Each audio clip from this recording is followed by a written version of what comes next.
Well, welcome back to another edition of 42nd Street Pete's Grindhouse, and this is Chuckles. I just rescued Chuckles and another one yesterday.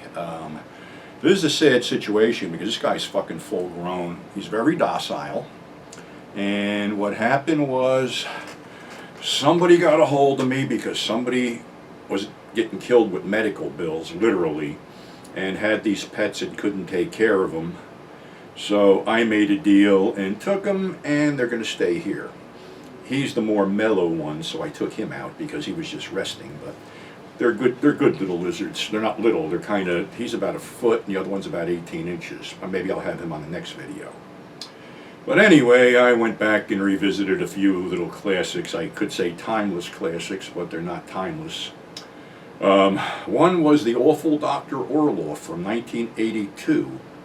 Which was basically, they're saying, the first Spanish-produced horror movie with director Jesse Franco, which launched his long career.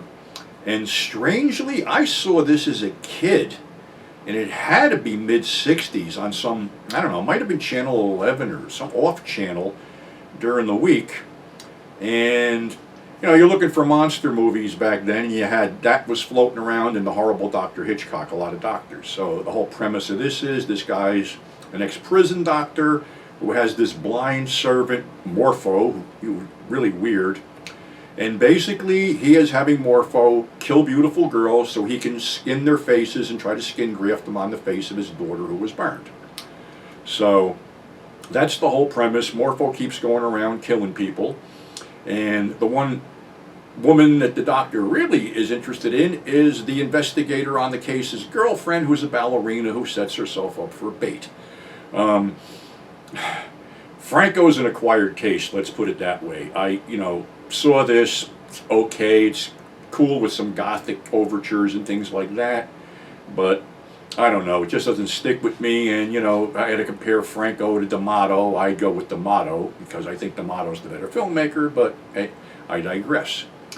I also dug out 1982's Creepshow for a second look, or not a second look, another look. And honestly, I think I'm going to retire that disc.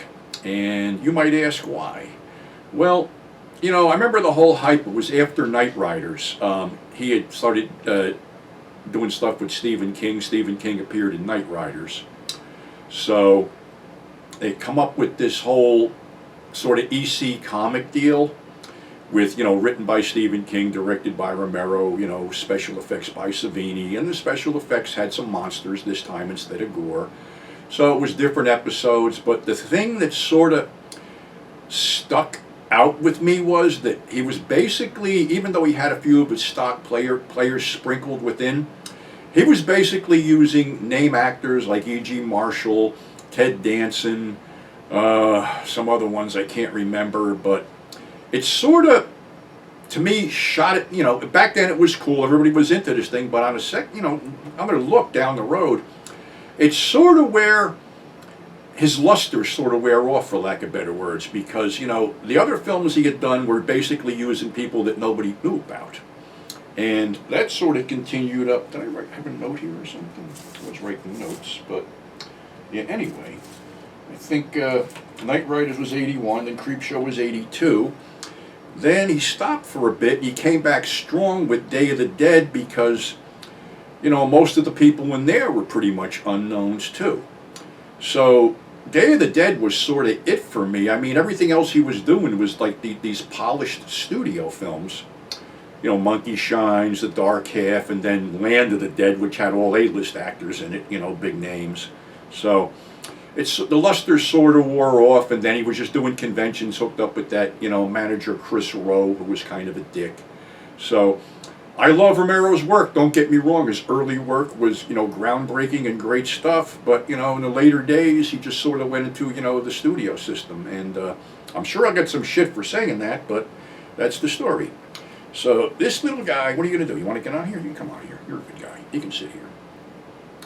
It's like 90 fucking degrees outside, too. So, like I said, I love animals, and this could have been, with these two, tragic because they're sort of big.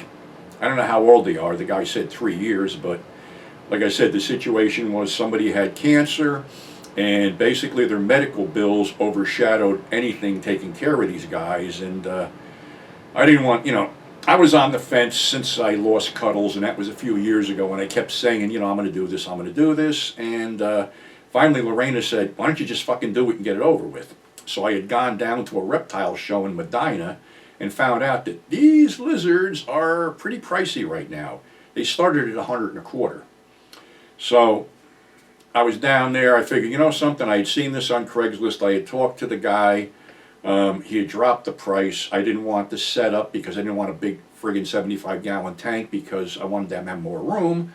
But they're sort of okay, they're eating, they're doing good, so, please don't give me any more rescues. If I find a turtle, I'll take care of it and rehab it and find it a home, but I can't take in any more pets. This was something, I figured before I shuffle off this mortal coil, I wanted another bearded dragon because I miss Cuddles, and these guys are cool. So, try to protect your pets. I know things are fucking rough out there and they're getting rougher, so until next time, stay safe. Big shout out to the Fusebox Show, Grindhouse Releasing, and the Death Curse Society for that great interview they had me on. So until next time, stay safe, and we'll catch you on the flip side. And you want to stay with me now.